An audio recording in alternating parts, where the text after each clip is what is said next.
everyone. Om Namo Bhagavate Vasudevaya. Om Namo Bhagavate Vasudevaya. Om Namo Bhagavate Vasudevaya. Om Namo Bhagavate Vasudevaya. Om Namo Bhagavate Vasudevaya. Om Namo Bhagavate Vasudevaya. Om Jnana Jnana Shalakaya Chakshuruntam Yena Tasmai Shri Gurave Namaha. Shri Chaitanya Manobhishtam Thapitam Yena Bhutale Swayam Rupaha Kadamayahu Dadati Swagadantikam Vancha Kalpatarubhyasya Kripa Sindhu Cha Patitanam Pavanebhyo Vaishnavebhyo Namo Namaha. Jai Shri Krishna Chaitanya Prabhu Nityananda Shri Advaita Gadadhara Srivastadi Gauravarita. Hare Krishna Krishna Krishna Hare Hare, Hare Rama Rama Rama Hare Hare. Hare Krishna, everyone. Feel very fortunate to be in the presence of so many devotees here after such a long time.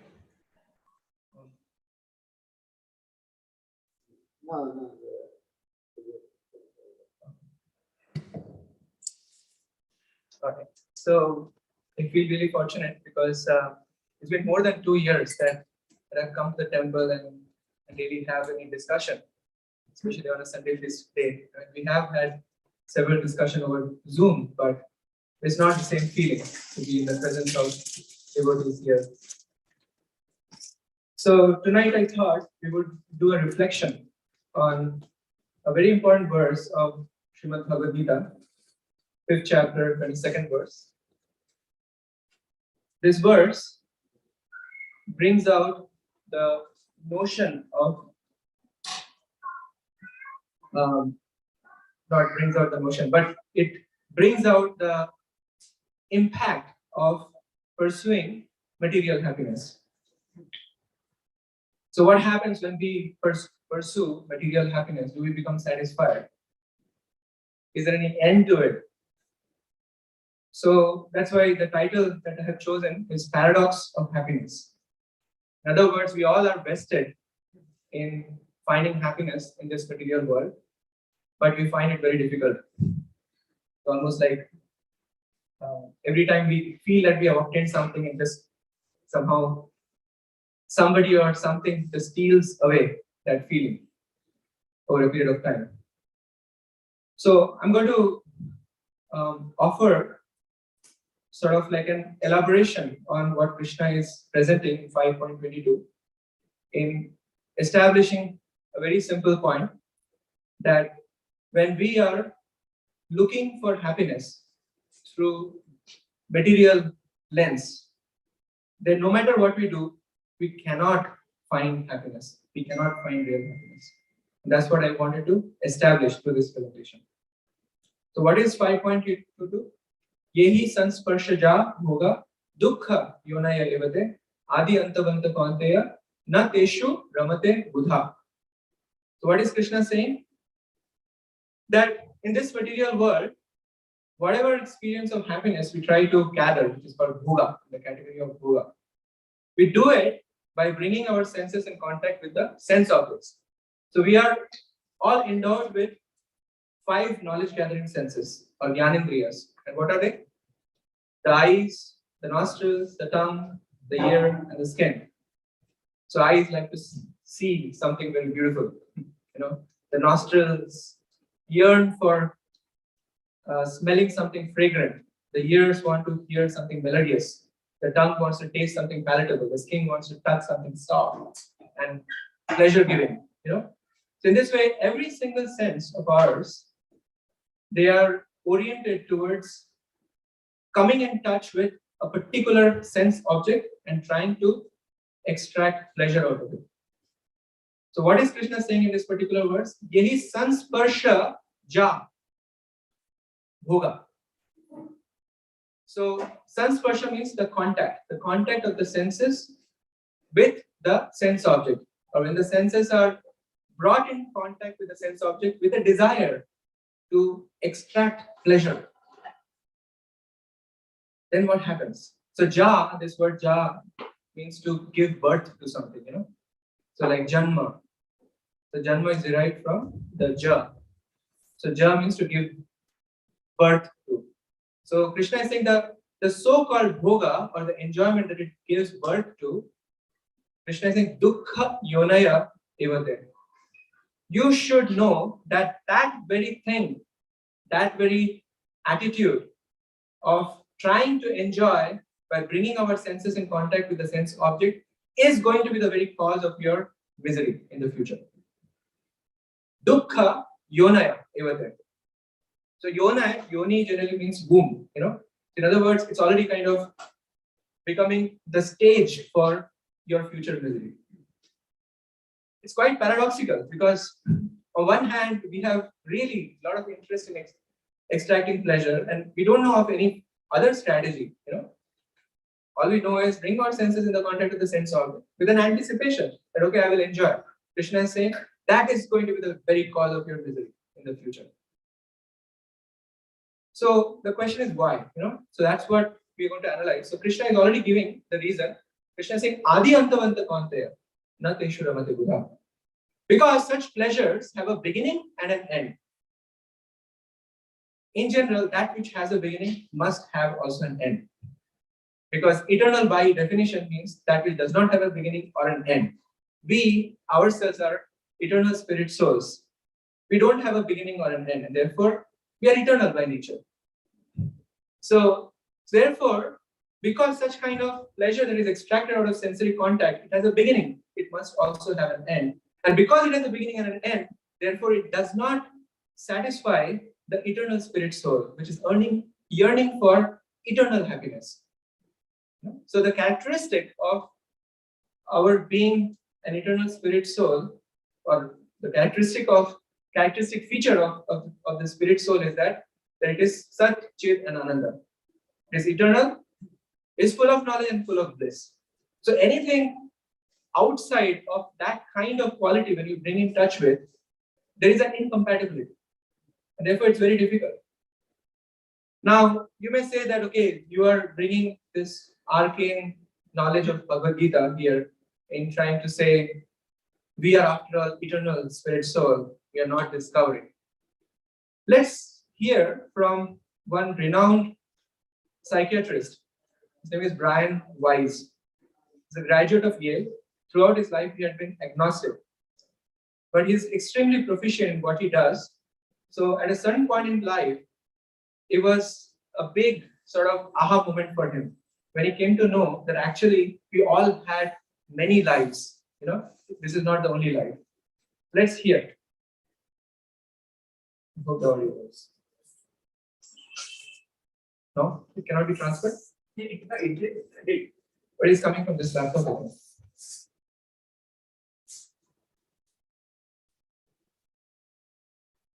Samsung.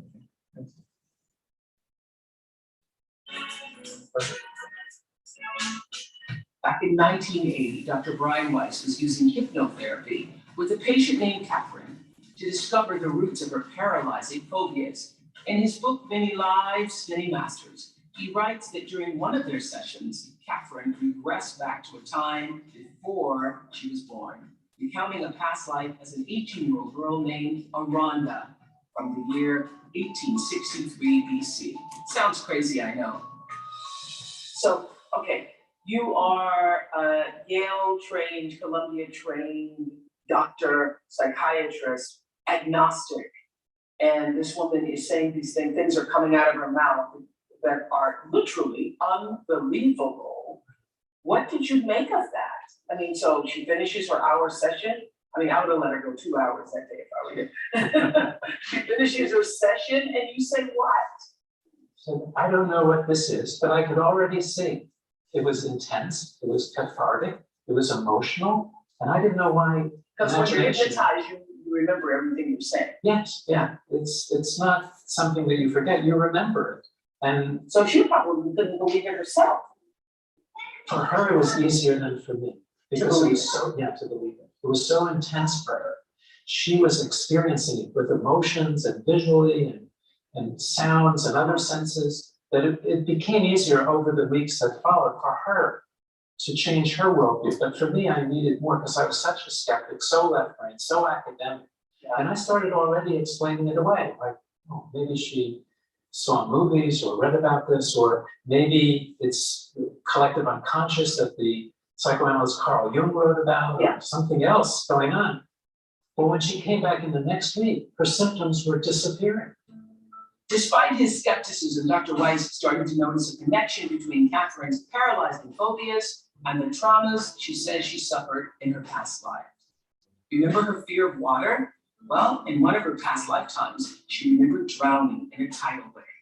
Could that explain her phobia?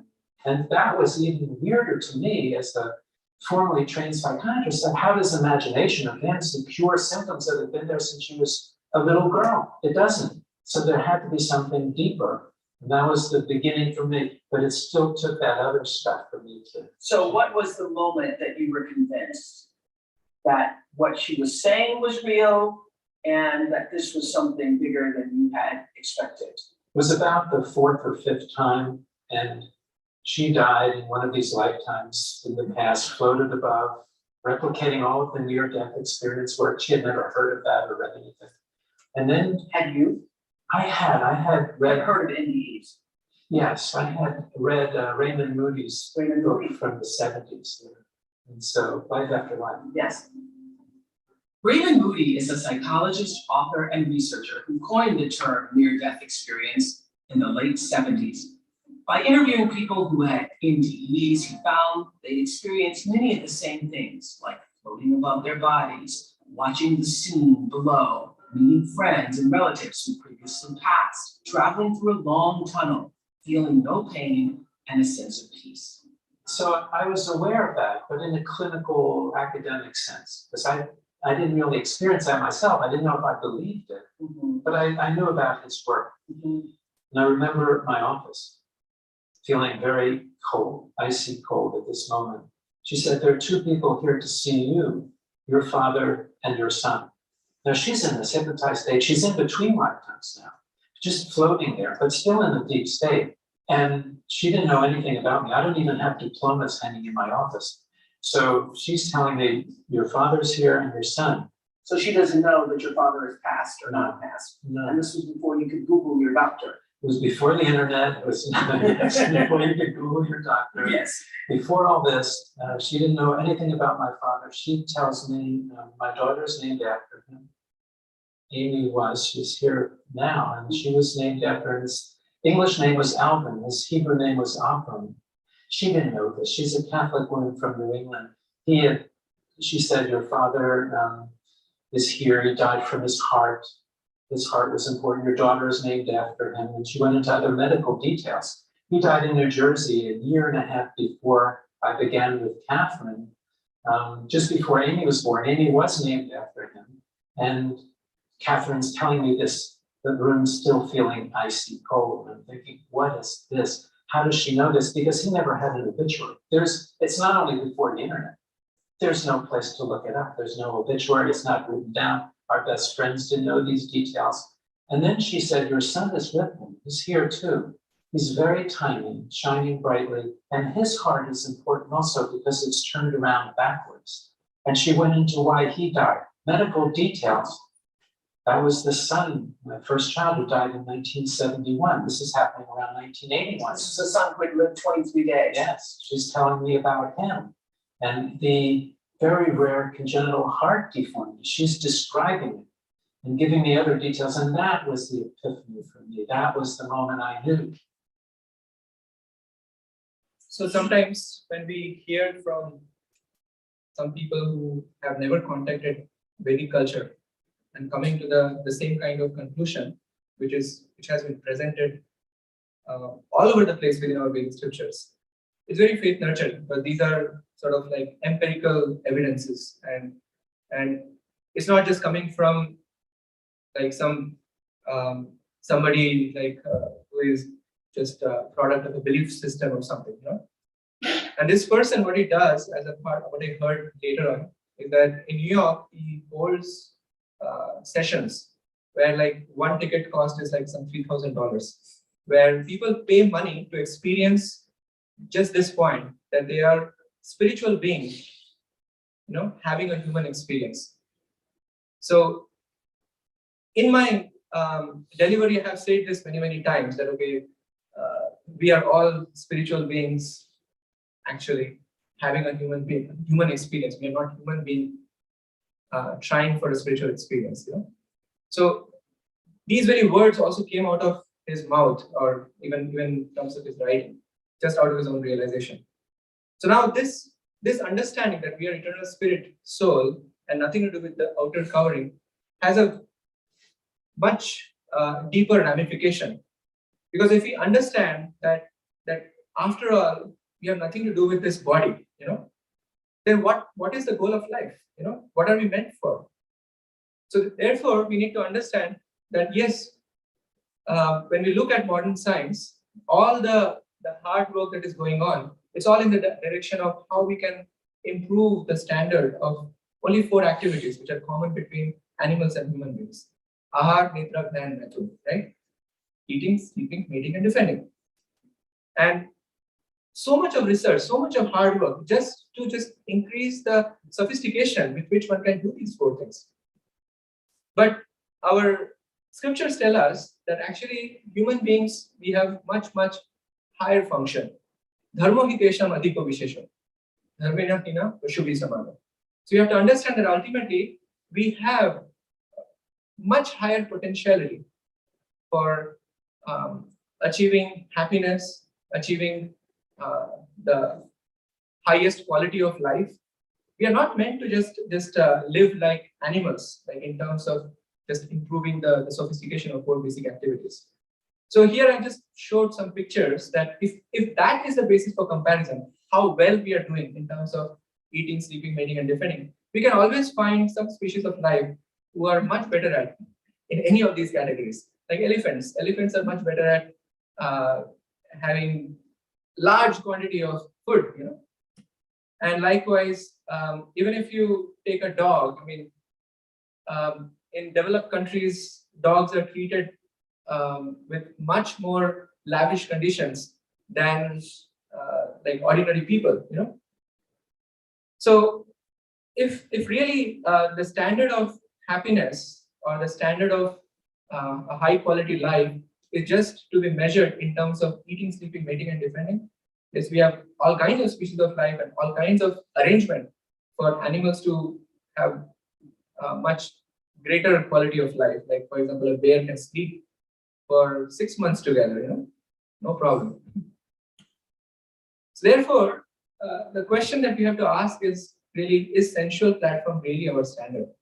Because animals seem to have much higher standard if that's what we are looking for. In fact, we find that there are certain species of life who can even represent like how just that you can say sensitivity to a particular sense also becomes a cause for their downfall. So let's see some examples here. So here there are 5 particular species of life.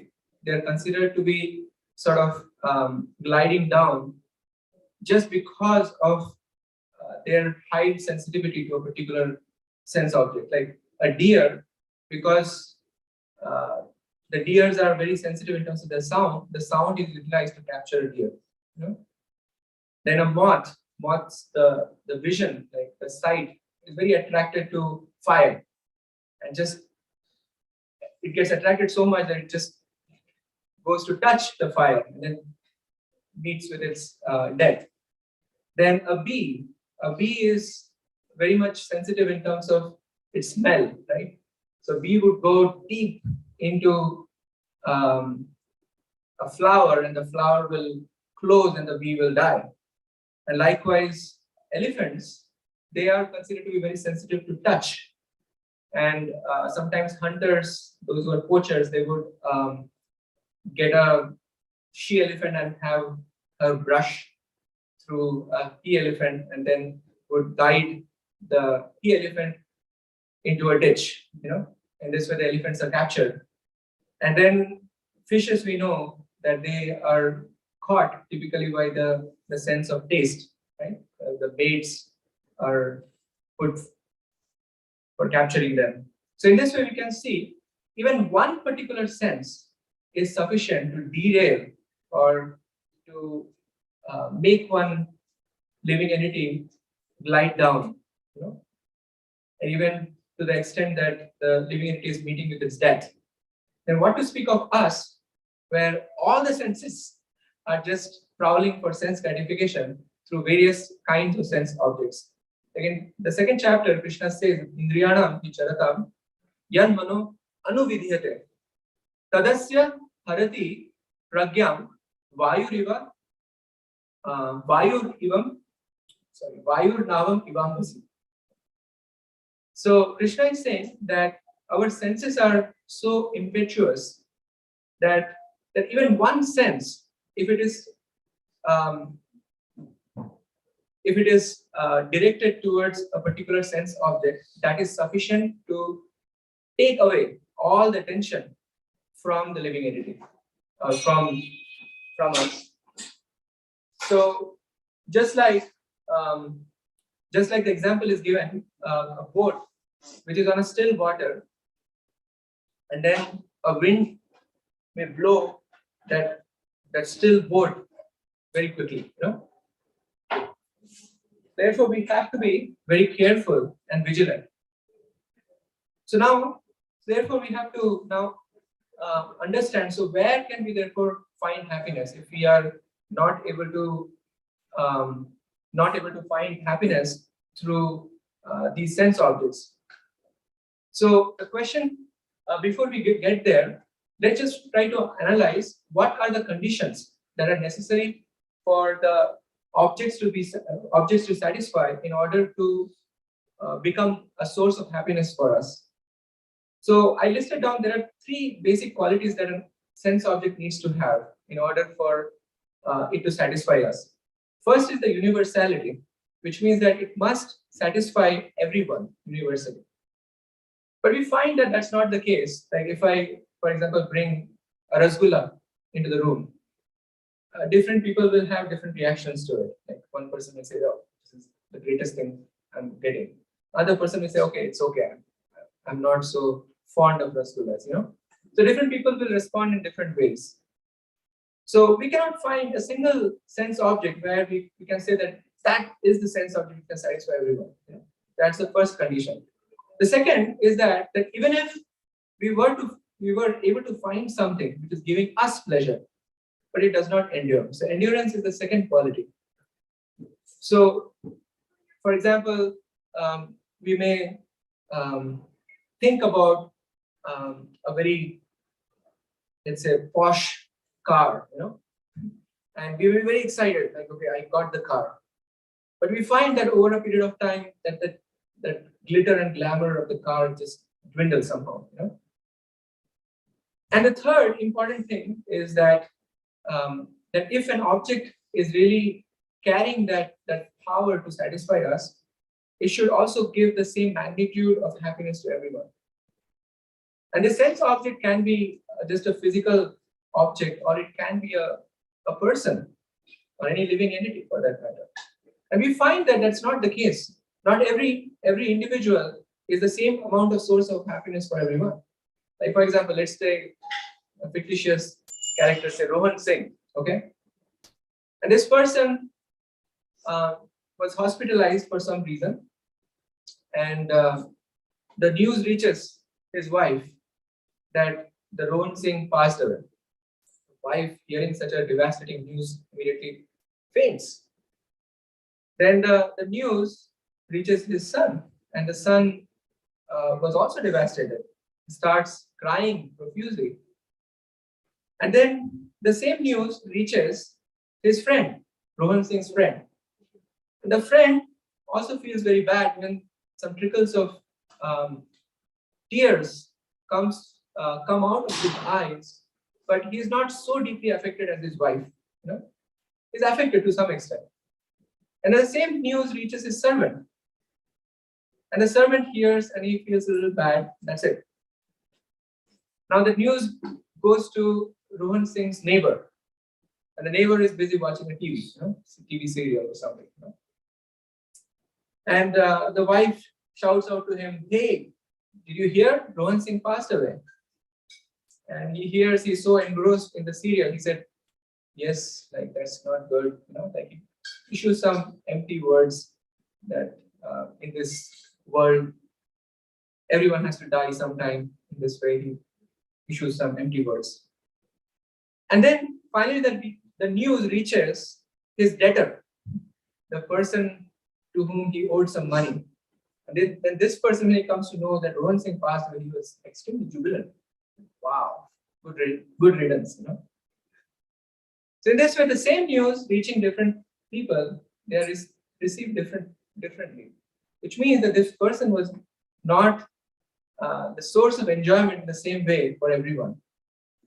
Now it so happened that the doctor found out that there was a misjudgment. Actually, this Rohan Singh is alive. So news came back.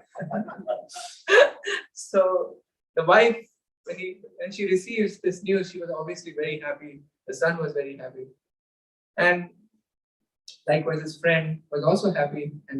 But the degrees of happiness are different for these different individuals. And finally, the news came to this debtor. I thought I received some good news, but it happened to be temporary. So now the question is that what is the source of our happiness, therefore? So clearly, objects of material happiness don't seem to carry necessarily the real essence for our happiness. Then one may say that actually that means that it is there somewhere in our mind, in our perception. So in fact, that can be established that actually happiness depends on how we are perceiving things. Like for example, suppose we decide to go on a long weekend, book a big mansion through Airbnb, and we are spending our nice weekend, and in front of us there's a big TV screen, home theater, and one is ready to enjoy with in the company of friends some nice movie or something, And then all of a sudden, in the middle of that room comes a king cobra and watching us. So what's going to happen? So yes, the enjoyment that we had thought that we were going to have through that sense object, all of a sudden vanishes, because now the whole mental absorption became centered on that king cobra. So after all, the happiness is actually dependent on how we are processing things. So there are two problems in this pursuit. First thing, as we see, is that because of the nature of the material objects, as we described, because of the lacking universality, lacking endurance, and not having sufficient potential to give us pleasure. So it is like searching after a mirage, like looking for happiness. But also consider this, that when we are leaving something which is eternal, which is like, as we were describing, we are eternal spirit soul. Right now, we are quite oblivious of that reality. So leaving that eternal reality, when we chase after temporary, we actually end up losing both the eternal and the temporary. Because when we are leaving the eternal, we have already left. And then we are chasing after temporary by definition is going to remain temporary. Therefore, it can never be providing us lasting happiness. Therefore, we end up losing both the eternal and the temporary. So now, what is the answer that the modern world gives to this problem? So they say that, okay, just try to increase the number of choices. That may give us a sense of happiness, ultimately. But after all, happiness is in the conception that we carry. So how do they attack that problem? They attack in two ways. One is somehow increase the buying power, that we can have more and more things. And the other thing that we can do is increase the number of variety of objects, the sense object that can be presented.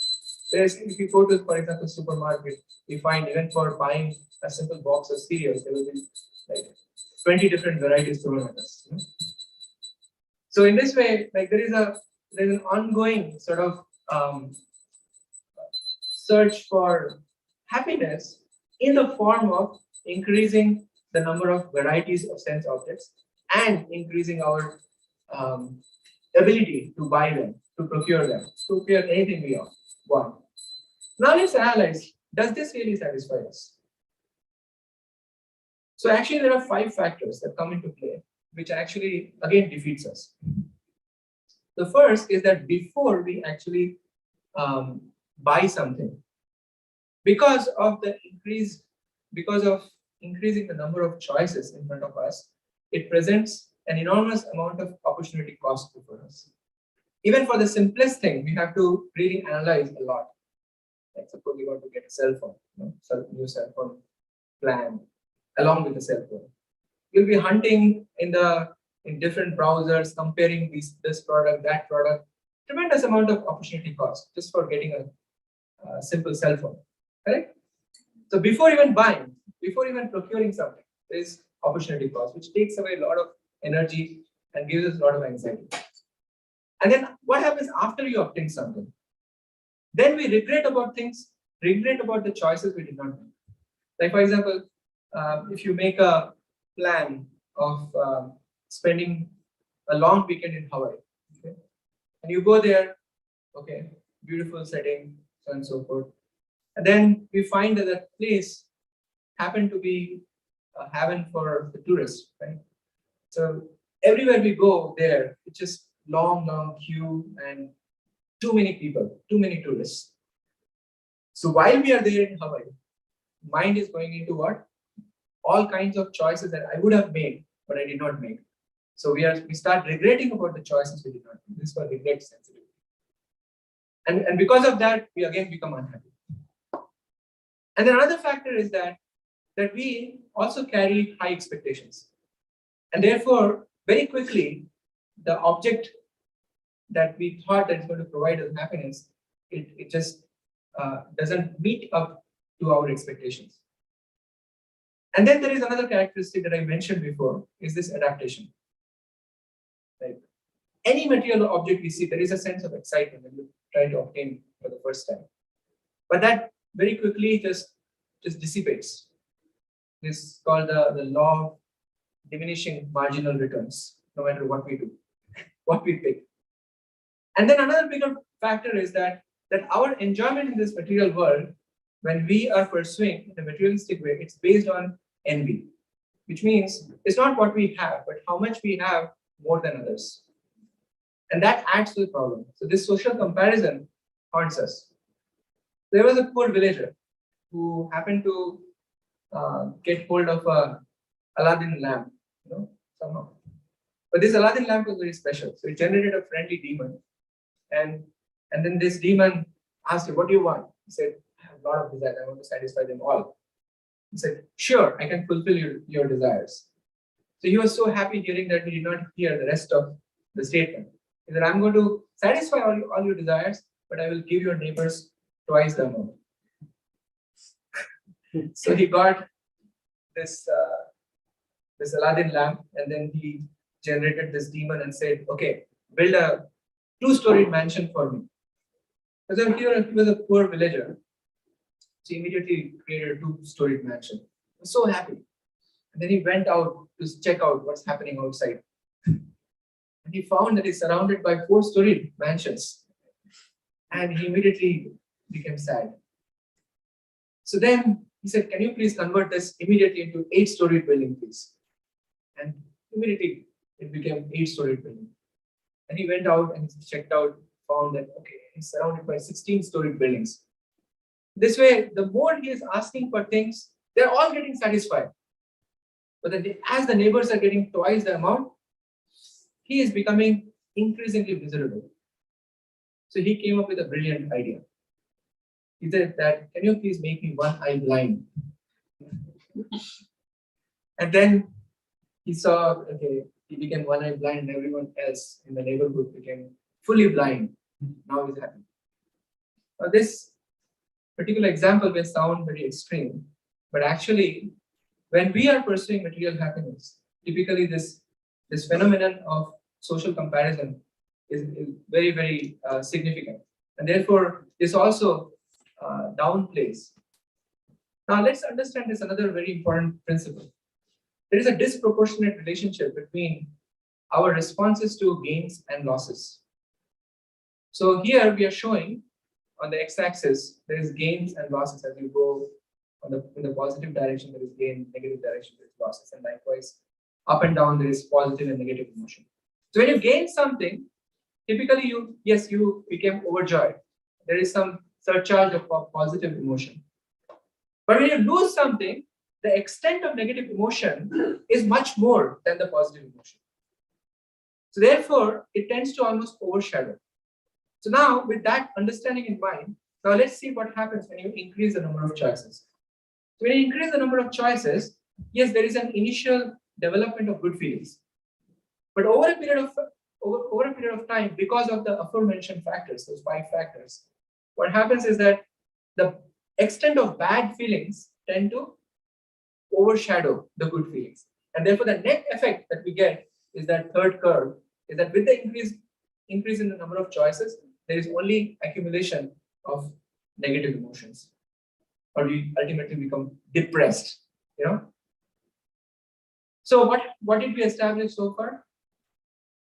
So first we established that for any material object to give us happiness, it needs to have 3 criteria. Right? It should be universally possible for that object to satisfy everyone. And then that happiness should endure, right? And thirdly, it should satisfy everyone in equal proportions, And we saw that that's not possible. Then we found that, okay, ultimately the happiness may not be in the object of sense gratification. It's after all in the mind. But how can we get happiness through the mind? Maybe by just increasing my buying power, increasing the number of choices that is available in front of us. So now we are establishing that even with that, end result is that we become unhappy. Does that make sense? And therefore, it is no wonder that it's fascinating to study the last words of the richest people in the world. This is just a sample. This Steve Jobs, he was a billionaire. He had a fortune of $7 billion. And at the age of 56, he contracted pancreatic cancer.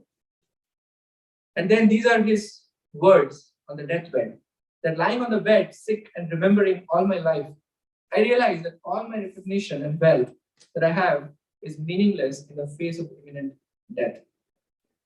So again, he's recognizing that all my life that I was chasing after the wealth, but I somehow lost track of the meaning of life itself. And there are more you can see. I like this particular statement of Jim Carrey as well.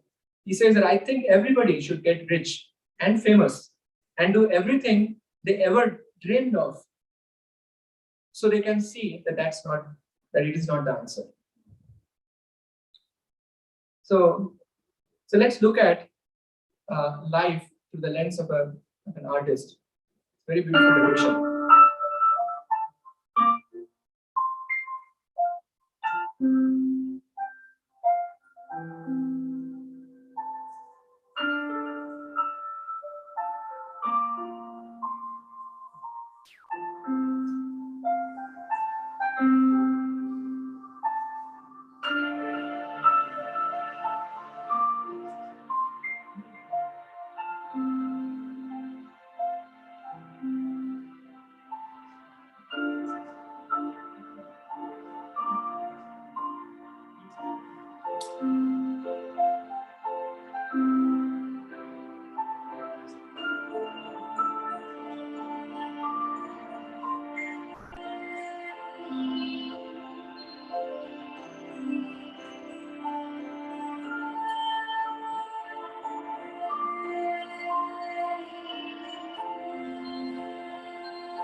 I like this very much because this is a depiction of the Bhagavad Gita, second chapter, 13th verse. Dehinosmin yathadehe, kaumaram, brahmanam jara, tatha dehantar prapte, dhiras tatrana nuyati. That we, as a spirit soul, is constantly going through a journey in this body, experiencing the three basic conditions of life: childhood, youth, and then old age. And then at the end, Tatha Dehantar Prapte, there will be a mega change of this body. Therefore, understanding that, we should think about what is it that actually that's going to stay with me forever. Can that become the foundation for my happiness instead of just looking for happiness through these external sense objects?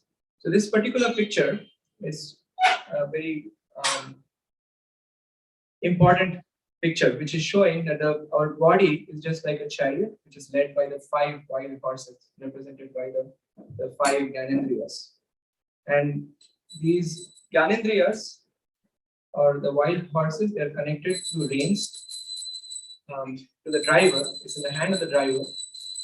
And the reins are representing the mind, and the driver is representing our intelligence. And we are simply a passenger in this. So while we are seated in this chariot of our body, our experience is dependent on who is driving the show. So currently, if our belligerent senses, they are the ones who are pulling the chariot in different directions, so they're white. And mind, which is represented by the reins, they are completely getting dragged away by these wild horses. And then the intelligence is not able to really function or exercise its discrimination power, but it's just subservient, acting in subservience to the mind. Then the passenger is going to have a really bumpy ride, right? So the proper system should be the passenger is exerting its volition power, acting from its true constitutional position. That okay, I'm a part and parcel servant of God. My eternal reality is that I'm a servant of God. So let me try to find happiness from that platform. So instead of looking for happiness in the sense objects, can I see how those sense objects can be engaged in the service of the master of those sense objects as well as the master of the senses, which is Krishna.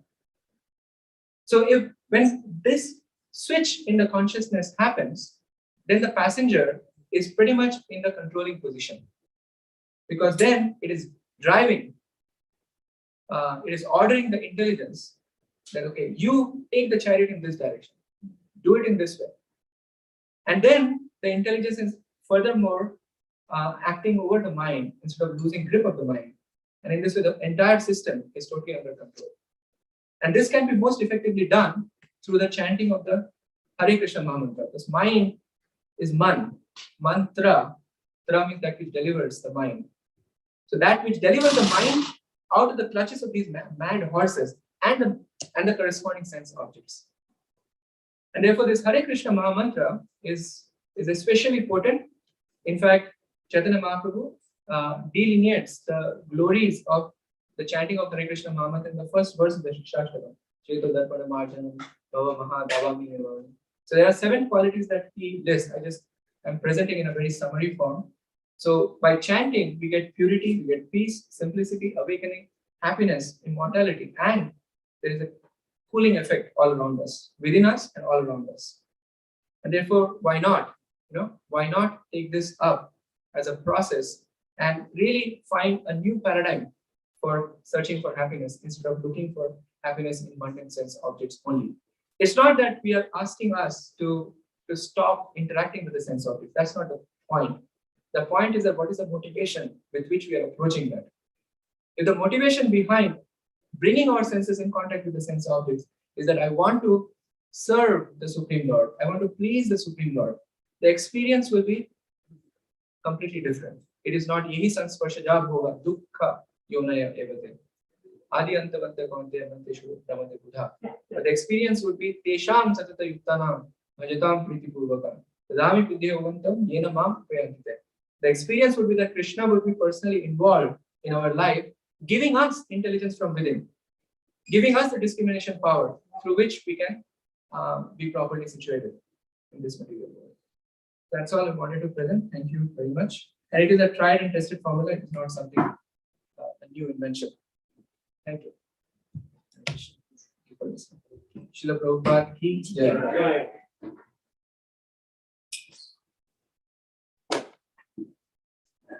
Any comment or question? Since we have 1 minute. No, you have a question. What's the difference between happiness and satisfaction? Okay, very good question. So usually the satisfaction and happiness is sort of related.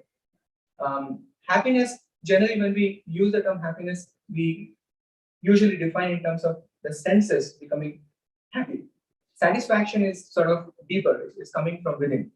So in other words, satisfaction is a sort of like a foundation for happiness. So therefore, Krishna says that how can you be happy if there is no internal peace?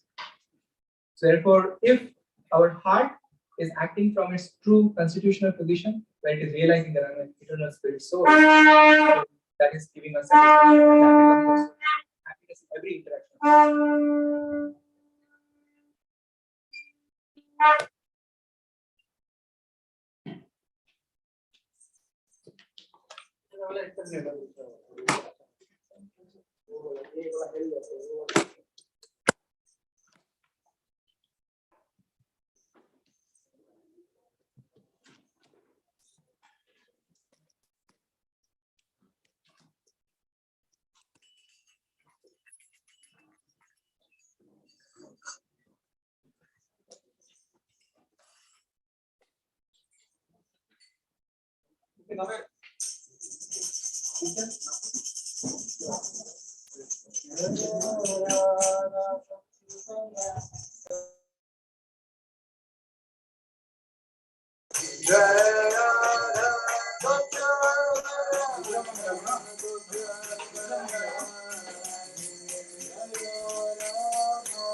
बहुपति चंद्रागिनी वरनये जना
Deva Shukana Rana Deve Gajaga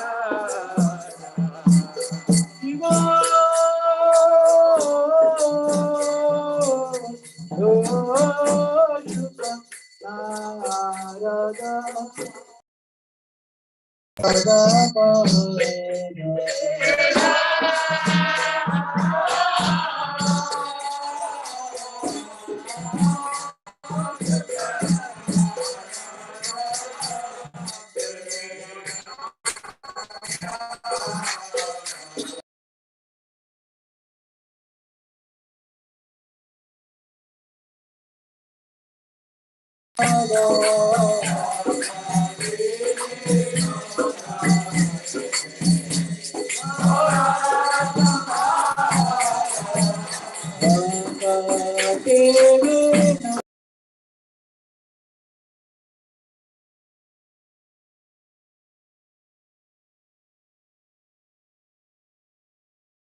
Sankirtan ke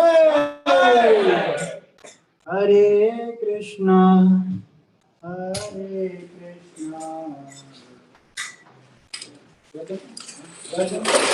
Jayam Vishnupada Paramahansa Parivala Suchila Vaidyanara Bhaktivedanta Swami Srila Prabhupada ki Is Govindra Srila Prabhupada ki Namacharya Haridas Thakur ki Dev Jika Ho Shri Krishna Chaitanya Prabhu Nityananda Shri Advaita Gadadhar Srivasadi Gaura Bhakta Vrinda ki Ganga Maya Jamuna Maya ki Mayapuri Navadip Dham ki Vrindavan Mathura Dham ki Dwarkapuri Dham ki Jagannathpuri Dham ki Jai Jai Radha Madhava Vastu Sati Shri Gauranga Mahaprabhu ki Panchatattva Bhagavan ki Prahlad Nishinga ki Jai Radha Gopi Vallabh ki Gauri Nitai ki Jagannath Baladev Subhadra Maya ki Vrinda Devi Tulsi Maharani ki Ananta Koti Vaishnava Vrinda ki Upasthit Bhakta Vrinda ki Gaura Premanande all glories to the Sambhal Devate Hare Krishna all glories to the Sambhal Devate Hare Krishna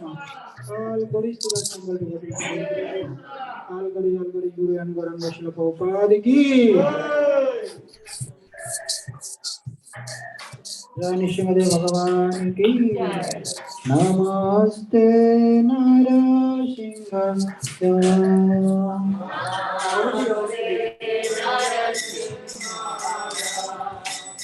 Namaste Narasingaya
भगवान के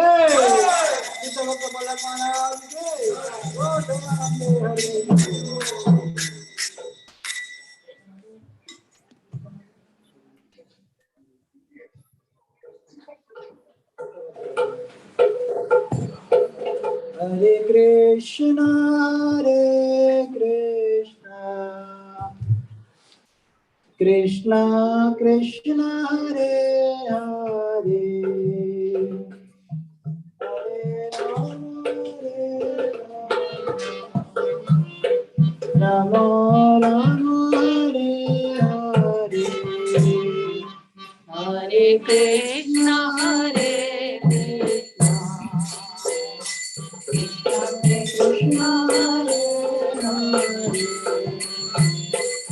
Hare Rama,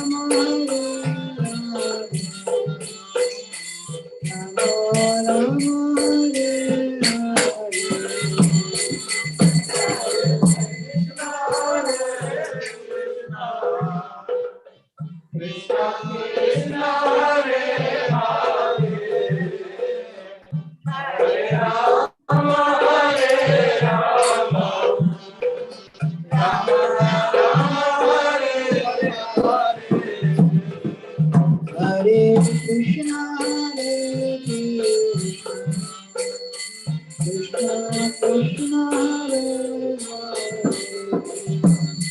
Hare Rama, Rama Rama, Hare Hare, Hare Krishna, Hare Krishna, Krishna Hare Hare Rama, Hare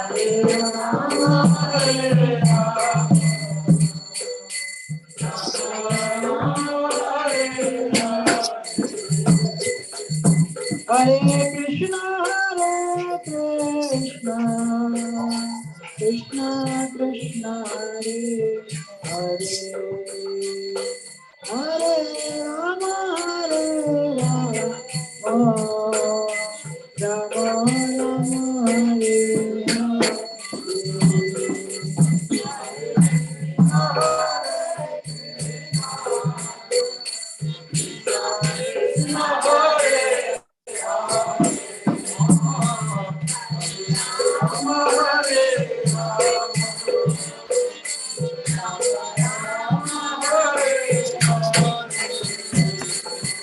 Hare Krishna, Hare Krishna, Krishna Krishna, Hare Hare, Hare Rama, Hare Rama, Rama Rama, Hare Hare, Hare Krishna, Krishna Hare Hare, Hare Rama,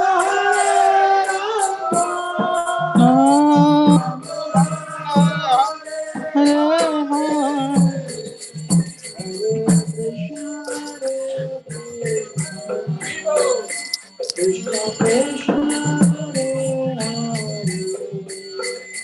Hare Hare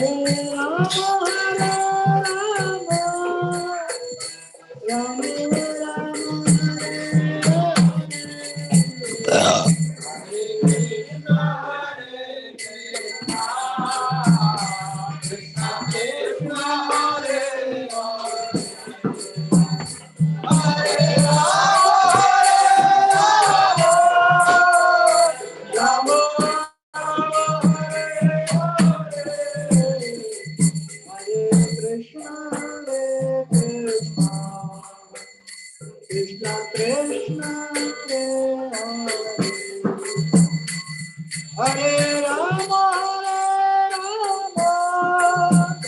Rama Rama Krishna Krishna Hare Rama Rama Rama Hare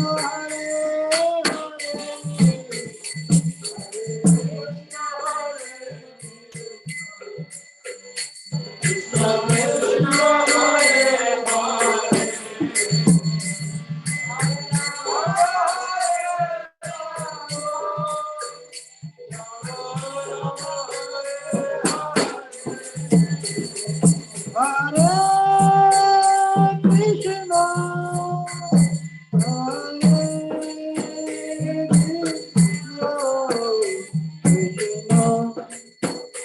Krishna Hare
Hare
Hare Rama, Hare Rama, Rama, Hare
हरिनाम संकीर्तन की उपस्थित भक्त वृंद की गौर प्रेमानंदे।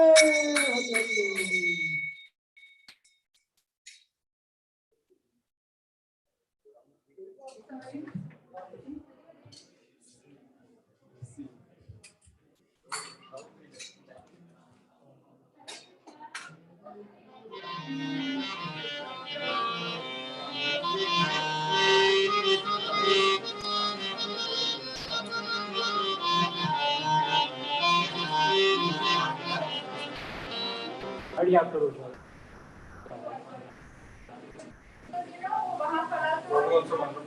हाँ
Hare Krishna, Kashyap Prabhu. Hare Krishna, Prabhuji. Yeah, Hare Bol. Shall I post now saying that question answer session has started? Yeah.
Prabhu, I forgot actually. Yes, Prabhuji. Prabhu, you are live streaming this one. Can you remove the live streaming?